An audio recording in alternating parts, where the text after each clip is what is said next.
주님께서 주시는 평화가 여러분과 함께 하시기를 빕니다. 아까 밑에 있을 때 담임 목사님께서 저한테 이렇게 물어보셨어요. 긴장되냐고 물어보시더라고요. 그래서 제가 대답했어요. 항상 긴장된다고. 말씀 전한다는 것은 제가 지금 아무렇지도 않게 이렇게 서 있지만은 항상 긴장 연속인 것 같습니다. 오늘도 다 챙겨온다고 열심히 잘 챙겨서 올라왔는데 주보가 없는 거예요. 그래서 특송을 안내를 해야 되는데 또 이렇게 빠뜨리게 되었습니다. 항상 부족합니다. 부족한 몸이 또 이렇게 하나님의 말씀을 대언하는데 우리 또 교우 여러분들께서 불쌍히 여겨주시고 또 저를 위해 기도해 주셨으면 참 좋겠습니다. 기도합시다. 하나님 아버지 감사합니다. 성령 하나님 이 시간 함께하여 주시어 저의 부족하고 연약한 모습들은 감추어 주시고 오직 하나님의 말씀만이 드러나는 시간이 되게 도와주시옵소서. 듣는 이들에게도 함께하사 지혜를 주시어 말씀의 신비를 깨닫는 시간이 되게 하여 주시옵소서. 우리 주 예수 그리스도의 이름으로 기도드리나이다. 아멘. 오늘 본문이 위치한 우리 역대하 25장은 이제 남유다 제9대 왕이었던 아마샤의 통치 시기를 다루고 있습니다. 아마샤의 이름은 여호와의 능력 혹은 여호와께서 강하게 하신다라는 뜻입니다. 아마샤는 25세의 즉위에서 29년 동안 나라를 다스린 왕입니다. 아마샤의 통치 여정은 그의 아버지인 남유다 제8대 왕 요아스와 매우 흡사합니다. 요아스와 마찬가지로 아마샤는 왕이 된 전반기에는 하나님을 잘 섬겼습니다. 하지만 후반기에는 하나님을 버림으로써 비참한 최후를 맞이하게 됩니다. 아마샤의 아버지 요아스는 르호보암 이후 유다 역사상 최초로 신하들의 손에 죽은 왕입니다. 아마샤 역시 똑같이 아버지의 뒤를 이어 모반한 신하들의 손에 죽습니다.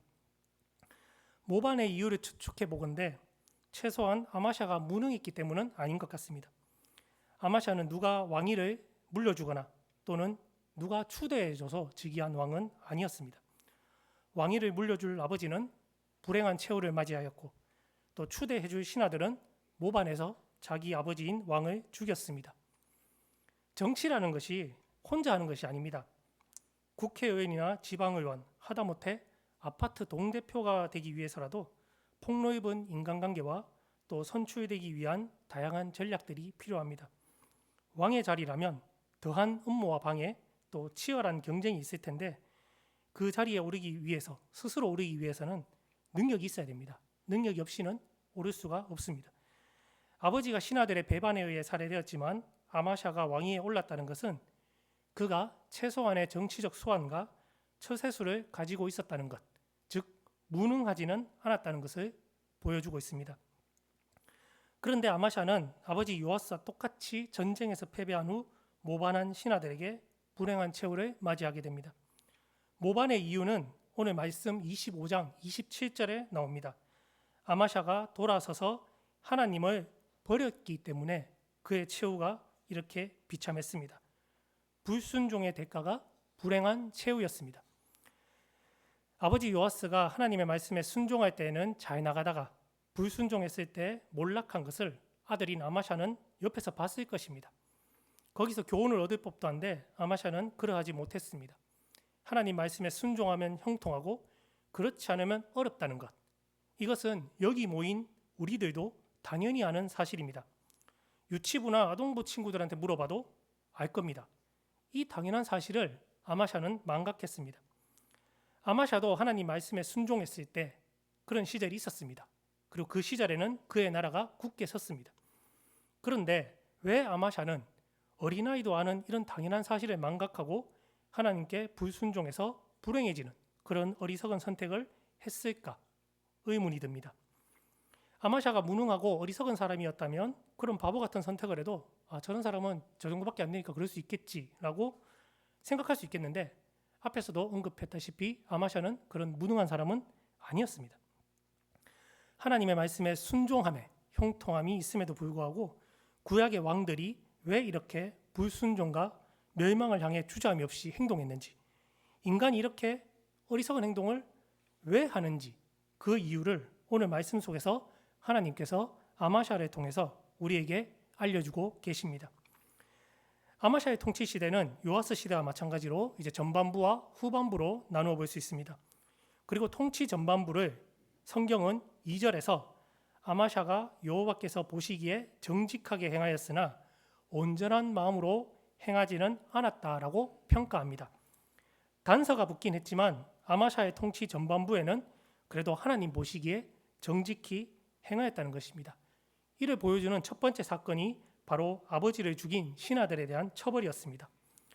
아마샤는 아버지인 요아스를 죽인 자들에게 왕위에 즉위하자마자 바로 복수를 하지 않았습니다. 그는 적당한 때가 올 때까지 참았고 나라가 그의 통치 아래에서 안정을 되찾을 때까지 기다렸습니다. 그리고 그 시기가 오자 왕을 죽인 자들을 처형했습니다. 아마샤는 아버지를 배신한 신하들을 처형할 때 개인적인 어떤 보복의 감정이나 또는 간습에 따르지 않고 율법에 따라 처벌을 했습니다. 본문 4절 말씀에 따르면 아마샤는 왕을 죽인 자들을 처형할 때 신명기 24장 16절의 말씀을 그대로 지켰습니다. 사실 우리나라도 조선시대 때까지만 해도 역모를 꾀하면 삼족을 멸했습니다.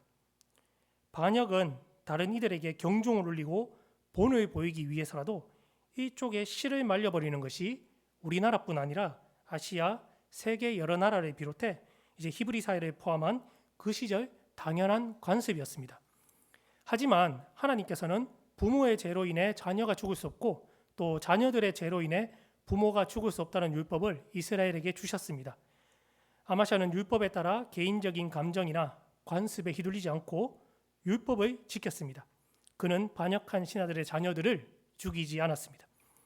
두 번째는 에돔 정벌 사건입니다. 아마샤는 에돔을 다시 복속시키고자 했습니다. 이를 위해서 아버지 요아스가 하나님께 불순종함으로 아람에게 정복당한 이후 잃어버린 무너진 군사력을 재건하기 위해서 노력했습니다. 군사력 재건을 위한 노력으로 유다 사람 중에 여러 족속을 따라 천부장과 백부장을 뽑았고요. 그리고 그 천부장과 백부장의 통솔 아래에 유다와 베냐민 지파에 속한 20세 이상의 남자들을 병사로 징집했는데 그 수가 30만 명에 이르렀습니다. 그런데 이 30만 명이 많아 보이는데 사실 상대적으로 많은 숫자가 아닙니다. 유다는 과거 아사왕 시절에는 58만 명, 그리고 요사밧 왕 시절에는 116만 명에 달하는 병력을 가지고 있었습니다. 이에 비하면 아마샤 시대의 30명은 훨씬 작은 규모였습니다. 그래서 아마샤는 에돔을 정벌하기 위해서는 병력이 부족하다고 생각해서 북이스라엘에서 은 100달란트를 주고 10만 명의 용병을 고용하였습니다. 10만 명의 용병을 고용하기 위해 아마샤가 지출한 돈이 은 100달란트였습니다. 1달란트가 약 34kg이니까 아마샤가 용병들에게 지급한 은은 약 3.4톤이나 되는 엄청난 양이었습니다. 그리고 1달란트가 3,000세겔이며 또 1세겔이 노동자 4일치 품삯이었다는 점에서 본다면 은 100달란트는 120만 명의 하루치 품삯에 해당됩니다. 이처럼 엄청난 돈을 들여서 북이스라엘에서 10만 명의 용병을 아마샤가 고용했다는 것은 하나님이 아니라 사람의 힘, 사람의 숫자를 의지하고 있음을 보여줍니다. 더욱이 아마샤가 고용한 이 북이스라엘 용병들은 하나님을 대적하는 우상 숭배자들이었습니다. 북이스라엘은 우상 숭배로 인해 하나님께 버림을 받았습니다. 그래서 하나님께서는 어떤 이유에서든지 이제 언약 백성의 정통성을 계승한 남유다가 그렇지 못한 북이스라엘을 의지하는 것을 싫어하셨습니다. 하나님이 아닌 사람의 힘을 의지하여 북이스라엘 용병을 고용한 아마샤에게 하나님의 사람이 나타납니다. 그리고 아마샤에게 충고합니다. 아마샤가 북이스라엘 용병들을 아무리 많이 고용해도 10만 명이 아니라 100만 명을 고용해도 그들은 하나님께서 함께하지 않는 자들이므로 그들로부터 아무런 유익을 얻을 수 없다고 하나님의 사람은 말합니다. 하나님께서 기뻐하시지 않는 일을 하는 아마샤의 노력은 실패할 것입니다. 그러므로 실패하지 않기 위해서는 사람의 힘을 의지할 것이 아니라 하나님을 의지해야 함을 하나님의 사람은 아마샤에게 이야기합니다. 아마샤가 그 마음에 사람이 아니라 하나님을 두고 의지한다면 적은 군대로 나아가도 전쟁에서 승리할 것입니다. 하지만 그렇지 않는다면 아무리 크고 강한 군대를 동원해 나아가더라도 패배할 것임을 하나님의 사람은 조언합니다. 하나님의 사람의 말을 들은 아마샤는 고민에 빠집니다. 왜냐하면 9절에 보면 아마샤는 이미 북이스라엘 용병 10만 명을 고용하는 대가로 은 200달란트를 이미 지불했기 때문입니다. 이제 와서 그들에게 기책 사유가 없는데 그냥 돌려보내면 은 100달란트를 아마샤는 환불받지를 못하게 됩니다. 은 200달란트는 앞에서도 언급했지만 결코 쉽게 포기할 만한 금액이 아니었습니다. 아마샤는 그래서 망설였습니다. 하지만 하나님의 사람은 하나님께서는 능히 이보다 많은 것을 주실 수 있는 분이라고 확고하게 대답합니다. 망설이지 말고 북이스라엘 용병들을 포기하고 돌려보내면 하나님께서 그 손해를 다 채워주시고 에돔과의 전쟁에서 승리하게 해주시겠다는 약속을 하나님의 사람은 아마샤에게 전달합니다. 놀랍게도 아마샤는 하나님의 사람의 조언을 따릅니다. 은 200달란트를 손해보고 용병 10만 명을 북이스라엘로 돌려보냅니다. 아마샤는 그렇지 않아도 적은 병력 중 10만 명을 써먹지도 못하고 돌려보냈습니다. 그것도 상당한 손해를 보면서 말입니다. 하나님의 말씀에 순종한 아마샤의 마음을 하나님께서는 보셨습니다. 하나님께서는 아마샤의 마음을 강하게 하셨습니다. 아마샤는 적은 병력이지만 두려워하지 않고 담대하게 에돔 정벌을 위해 진격합니다. 11절에서 이런 아마샤의 모습을 담력을 내어라고 표현합니다. 하나님의 능력으로 두려움을 극복한 아마샤는 담력을 내어 마음을 강하게 먹고 나아가서 에돔을 상대로 크게 승리하게 됩니다. 이처럼 하나님 앞에 정직하게 행하며 하나님을 의지할 때 아마샤의 통치는 형통했습니다. 하지만 에돔 정벌의 성공 이후로 아마샤는 변했습니다. 아마샤의 통치 후반기는 실패와 불행의 연속이었습니다. 에돔 정벌길에 나설 때까지만 해도 하나님의 사람의 조언을 새겨듣고 순종했던 아마샤는 전쟁에 대승을 거둔 후 180도 다른 모습을 보여줍니다. 화장실 들어갈 때랑 나올 때랑 다르다고 아마샤가 보여주는 모습이 딱 그 모습이었습니다. 승리 후 아마샤는 교만해졌습니다. 자신의 힘으로 이긴 것이라 착각했습니다. 그리고 아마샤는 에돔 사람들의 우상을 가져다가 섬겼습니다. 근데 고대에는 이렇게 전쟁에 승리한 나라가 패배한 나라의 신들을 가져오는 관습이 있었습니다. 이는 패배한 나라의 신들이 그 백성들을 버렸다는 메시지를 주어서 독립이나 반란의 시도를 막고자 하는 의도가 있었습니다. 그리고 또 한편으로는 패배한 나라의 신이지만 우리나라 신으로서 함께 모심으로써 이제 새로이 얻은 나라에 살고 있던 사람들의 환심을 얻고자 하는 그런 의도도 있었죠.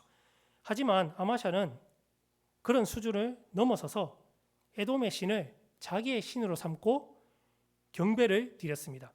경배는 오직 하나님께만 드려야 하는데 아마샤는 그 경배를 에돔의 신들에게 드립니다. 아마샤는 하나님 외에 다른 신을 섬길 수 없다는 율법에 정면으로 도전합니다. 아마샤는 이전에 선왕을 시해한 신하들을 처형할 때 개인적인 감정이나 세상의 간섭을 따르지 않고 율법을 지켰습니다. 하지만 에돔과의 전쟁에서 승리한 이후에 아마샤는 마음을 바꿔먹습니다.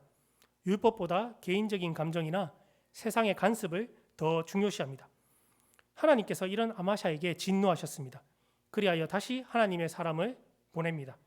하나님의 사람은 아마샤의 어리석음을 지적합니다. 에돔의 신들은 인간인 아마샤에게도 이기지 못했습니다. 아마샤에게 져서 에돔 사람들을 구원하지 못한 이 무익하고 무능한 신들을 아마샤는 경배했습니다. 어리석기 그지없는 모습입니다. 그런데 자신의 어리석음을 지적당한 아마샤는 마음이 상합니다. 에돔 정벌 전에는 큰 손해를 보면서도 아까워하지 않고 하나님을 신뢰하고 그 명령을 따랐던 아마샤였습니다. 하지만 이제는 명령을 듣지 않습니다. 도리어 하나님의 사람에게 말을 그치든지 아니면 나한테 맞아 죽든지 하라고 오히려 명령합니다. 아마샤는 자신의 마음을 상하게 하고 자기의 뜻에 거슬리는 충고를 전하는 하나님의 사람을 위협합니다. 협박합니다. 하나님의 경고를 받아들이지 않고 오히려 거역하려고 듭니다. 이런 행동은 결국 불행과 멸망을 자초하는 것입니다. 아마샤 전에도 역대 왕들이 하나님께 반역하다가 불행한 최후를 맞이하였습니다. 이는 멀리서 찾을 것도 없이 그의 아버지 요아스가 당한 징벌입니다. 하지만 아마샤는 하나님의 징벌을 두려워하지 않았습니다. 하나님의 사람을 무시했고 회개하지 않았습니다. 그래서 하나님께서는 아마샤를 멸하시기로 작정하십니다. 아마샤는 이 아랑곳하지 않습니다. 하나님께서 나를 멸하시기로 한들 뭐 어쩌라고요, 이런 느낌으로 아랑곳하지 않고 자신의 교만함에 스스로 취합니다. 적은 병력으로 에돔 정벌에 성공했던 경험을 가진 아마샤는 그것이 자기의 능력이라고 착각했습니다. 자신감을 얻은 그는 북이스라엘에 대한 전쟁을 준비합니다. 북이스라엘과 전쟁을 준비한 이유는 이제 아마샤가 돌려보냈던 10만 명의 북이스라엘 용병들이 같이 싸웠으면 전리품을 획득할 수 있었을 텐데 전리품 획득 기회를 박탈당하니까 거기에 앙심을 품고 유다 성읍들을 약탈한 13절의 사건에 대해서 보복하기 위해서 아마샤는 북이스라엘과의 전쟁을 준비합니다. 아마샤의 근거 없는 자신감은 17절에 있는 이스라엘에 대한 선전포고에서 잘 드러납니다. 통치 전반기 에돔 전쟁 때만 해도 자기가 약하다고 생각해서 북이스라엘 용병을 고용했는데 이제는 그 북이스라엘을 상대로 기습 공격도 아니라 선전포고를 합니다. 당당하게 전쟁에도 충분히 이길 수 있다는 자신감의 표현입니다. 아마샤의 주제를 모르는 도발에 이스라엘 왕 요아스는 자신을 기한 목재로 쓰이는 백향목으로 그리고 아마샤를 아무짝에도 쓸모없는 가시나무로 비유하면서 아마샤를 조롱합니다. 북이스라엘 왕 요아스는 아마샤의 문제를 정확하게 지적합니다. 우상 숭배하는 왕이 그렇지 않은 왕의 문제를 정확하게 지적하고 있는 것입니다. 19절에 보면 네가 에돔 사람을 쳤다고 네 마음이 교만하여 자긍하는도다라고 말합니다.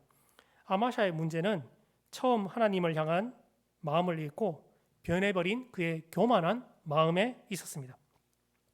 아마샤가 적은 병력으로 에돔을 이길 수 있었던 것은 하나님의 도우심 때문이었습니다.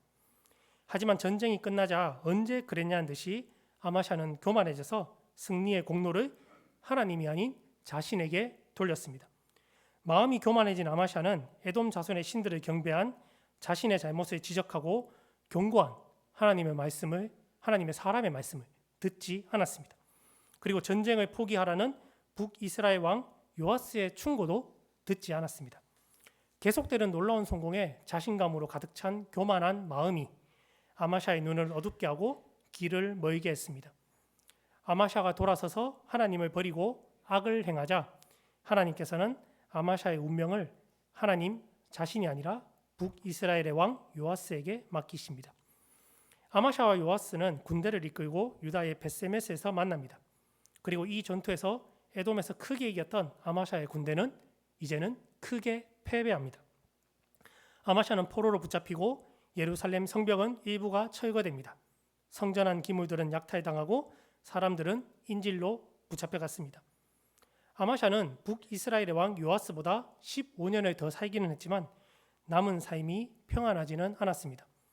신하들의 모반으로 라기스에서 아버지처럼 최후를 맞이할 때까지 항상 불안한 마음을 품고 살아야만 했습니다. 통치 전반기에는 형통하던 그의 인생이 이렇게 비참한 최후를 맞이하는 불행한 삶으로 바뀐 이유는 우리가 함께 읽었던 2절 말씀에 있습니다. 바로 하나님 앞에 온전한 마음으로 행하지 않았기 때문입니다. 온전한 마음은 전심으로 또는 성심으로 그리고 한마음으로도 번역이 됩니다. 이러한 표현이 역대기 곳곳에 등장합니다. 예를 들어 헤브론에서 다윗에게 왔던 자들은 다윗을 왕으로 삼기 위해 한마음으로 그렇게 행했습니다. 그리고 솔로몬을 위한 다윗의 충고와 기도는 그가 온전한 마음으로 하나님과 하나님의 계명에 헌신해야 한다는 것이었습니다. 요사밧은 그의 재판관들이 진실과 성심을 다하여 하나님을 경외해야 할 것을 촉구했습니다. 이처럼 온전한 마음은 하나님을 향한 한결같은 마음을 말합니다. 아마샤는 여호와 하나님을 향한 마음을 이처럼 한 마음으로, 전심으로, 성심으로, 한결같은 온전한 마음으로 굳게 하지 않았습니다. 상황에 따라 그 마음이 바람에 흔들리는 갈대와 같이 바뀌었습니다. 돌아서서 하나님을 버리고 불순종하였습니다. 그 결과 아마샤는 그의 통치 전반기 하나님 앞에 누리던 형통함과 승리를 잃고 후반기 비참하고 불행한 최후를 맞이할 수밖에 없었습니다. 그래서 아마샤의 일다기를 보며 생각하건대 우리 마음이 참 중요하다라는 것을 생각해 봅니다. 저희는 지금 부활절기 가운데 있습니다. 그런데 우리가 부활절기를 누리기 위해서는 사순절을 보내야 합니다. 사순절을 보내는 시기는 보통 봄입니다. 새싹이 돋고 꽃이 예쁘게 피는 봄에 우리는 주님의 순환을 묵상하며 사순절을 보냅니다. 사순절은 제가 매년 느끼지만 생명이 움트는 계절에 주님의 죽음을 묵상해야 하는 참으로 아이러니한 절기인 것 같습니다. 하지만 부활의 기쁨을 누리기 위해서 순환의 고통을 음미해야 하는 우리 신앙의 역사를 이렇게까지 잘 보여주는 절기가 또 사순절 외에 있을까 싶습니다. 이 신앙의 역사를 조금이라도 느껴보고자 사순절 다양한 계획을 세워보았습니다. 말씀을 묵상한다거나 좋아하는 것을 한 가지 참아본다거나 하는 등 말입니다. 하지만 우리의 마음은 얼마나 자주 바뀌는지 모릅니다. 주님 순환의 신비를 맛보고자 마음먹었던 계획들은 다 작심삼일에 그칩니다. 우리의 마음은 유혹에 끊임없이 흔들립니다. 저도 우리 중고등부 친구들하고 같이 사순절에 무언가 특별한 것을 한번 해보자고 했습니다. 좋아하는 것들을 한 가지 끊거나 안 하던 것들을 하나 해보자고 말입니다. 하루에 기도를 한 번 했었는데 이제 저 2번 해야 되겠다 제가 결심을 했습니다. 사순절 기간 동안.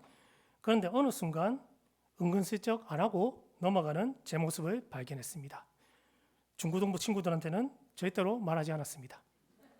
목사 체면이 있어서 차마 말할 수는 없었는데 우리의 마음은 이처럼 바람에 흔들리는 갈대 같아서 끊임없이 다잡지 않으면 바람 부는 대로 성향 따라 또 상황 따라 자기 하고 싶은 대로 또 자기 가고 싶은 대로 가버립니다.